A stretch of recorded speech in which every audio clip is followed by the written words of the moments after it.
আজকে সকাল সকাল 8টার সময় আর্জেন্টিনার খেলা দেখার জন্য বাজারে যাচ্ছি। বাসায় টিভি দেখা সত্ত্বেও বাজারে যাচ্ছি, কারণ বাজারে সবার সাথে মিলে খেলা দেখার মজাই আলাদা। কিন্তু বাজারে গিয়ে আর লাভ হলো না, বাজারে যাওয়ার সাথে সাথে কারেন্ট চলে গেছে, তাই খেলা দেখার আর কোনো ব্যবস্থা নাই, তাই বাসায় চলে যাচ্ছি। বাসায় যাওয়ার পর কলেজে যাওয়ার জন্য রেডি হচ্ছি। বাজার থেকে হেঁটে হেঁটে আসতে আসতে অনেক বেশি গরম লেগে গেছে, তাই তাড়াতাড়ি করে প্যান্ট শার্ট পরে ক্রিম ট্রিম লাগায়া চুলমুল আর চাই একদম রেডি হয়ে গেছি কলেজে যাওয়ার জন্য। তারপর ব্যাগটা কাঁধে নিয়ে রওনা হয়ে গেলাম। আজকে খুব বেশি গরম, তার উপরে আর কারেন্ট নাই, দূরে চুরে আইসি অনেক বেশি গায়ে গেছে গরমে চুরে, তাড়াতাড়ি যাইতেছি। এখন আমি উঠছি একটা বাসে, বাসে একটু আরাম লাগতেছে কারণ বাসে অনেক বাতাস।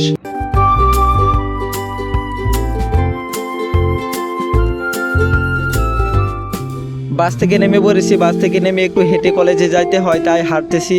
গাইস এখন আমি কলেজে চলে আইছি। কলেজে কারেন্ট নাই, কারেন্ট না থাকার কারণে কিছু দেখা যাইতেছে না, সব অন্ধকার। জয় এখানে দাঁড়িয়ে দাঁড়িয়ে কি জানি দেখতেছে, তারপর গিয়ে দেখি রাস্তার ড্রেন পরিষ্কার করতেছে, এগুলো দেখতেছে সে দাঁড়িয়ে দাঁড়িয়ে। আর আমি দেখতেছি রাস্তা দিয়ে অনেক বড় বড় গাড়ি চলতেছে, এগুলো দেখতেছি আমি। ক্লাসের এক কোনায় 2-3 জন বসে গল্প করতেছে। কিছুক্ষণ পরে আমাদের সাথে আসলো আরেকজন, তার নাম হচ্ছে মনির। মনির আসা তার সাথে আলাপ করতেছে, কি যেন পরামর্শ দিতেছে ওরে। তারপর আমি তাদেরকে জিজ্ঞাসা করলাম কি নিয়ে আলোচনা করতেছে, তারপর বললো ওরা একটা হোটেলের কথা। এখনো ক্লাস শুরু হয় নাই, তাই ক্লাসে সবাই বসে রয়েছে, আলোচনা করতেছে সবাই বসে বসে। ক্লাস করা শেষ, এখন আমরা বাড়ি চলে যাব, তাই সবাই কাঁধে ব্যাগ তুলে লাইছে। এখন আমরা বাড়ি চলে যাচ্ছি হাঁটতে হাঁটতে সিঁড়ি দিয়ে, অন্ধকারের মধ্য দিয়ে। কলেজ থেকে বের হয়ে দেখি এক মুরব্বি কি জানি বিক্রি করতেছে, তারপর জিজ্ঞাসা করলাম কি এগুলা, তিনি বললেন মালাই। কি এর জানি মালাই বানাইছে, এগুলো ছোট ছোট আইসক্রিমের মতো, তাই ভাবলাম খাওয়া যাক, কোনো সময় তো খাই না এগুলা, মনিরে যেহেতু খাওয়াইতেছে খায়ালাই। এটা কি আইসক্রিম না দই?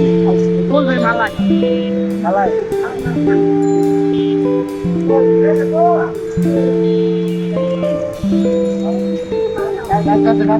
গাছ খেয়ে দেখলাম খুব ভালো লাগে, আইসক্রিমের মতো খুব ঠান্ডা, একদম ভালোই লাগতেছে, বেশি একটা খারাপ না। আর আপনারা এগুলা কখনো খাইছেন কিনা তা কমেন্টে জানিয়ে দিয়েন। তারপর আমরা চলে গেলাম বড় একটা মার্কেটে, কিছু কেনার জন্য না, ঘোরার জন্য। অনেকদিন ধরে ঘোরাঘুরি করি না, তাই ভাবলাম একটু ঘোরা যাক। মার্কেটের ভিতরে আজেরা ঘুরতাছি, কোনো কাজ কাম না থাকলে যা করে আর কি মানুষে। আর আমি আইসক্রিমটা এখনো খাইতে আছি, ওরা আমার আগে খাই লাইছে। মার্কেটে আইসি একটু লিফটে ওঠার জন্য, লিফটে একটু ঘুরমু, কিন্তু আইসা দেখি লিফট বন্ধ করে রাখে দিছে। এখন আর কি করবো, হাইটে হাইটে উপরে উঠতেছি, কিছু তো আর করার নাই, বেড়ানে যেহেতু বন্ধ করে রাখা দিছে আর কি কমু। উপরে উঠে আর কি করবো, ঘোরাঘুরি করছি একটু, রাস্তার পাশে দাঁড়িয়ে গাড়ি ঘোড়া দেখছি উপর থেকে, এগুলাই। ঘোরাঘুরি শেষ, এখন বাড়ি যাবো গা, তাই একটা বাসে উঠলাম। বাসটা মোটামুটি প্যাসেঞ্জারে ভরা। আর ঘোরাঘুরি কইরা গরমে অনেক গাইমা গেছি ডাইরেক্ট। তারপরে মাঝপথে জয় নেমে গেছে, আর আমি যাব আমার বাসায়। আমার বাসা আর একটু সামনে।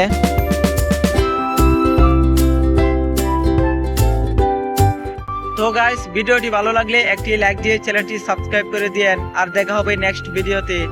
বাই।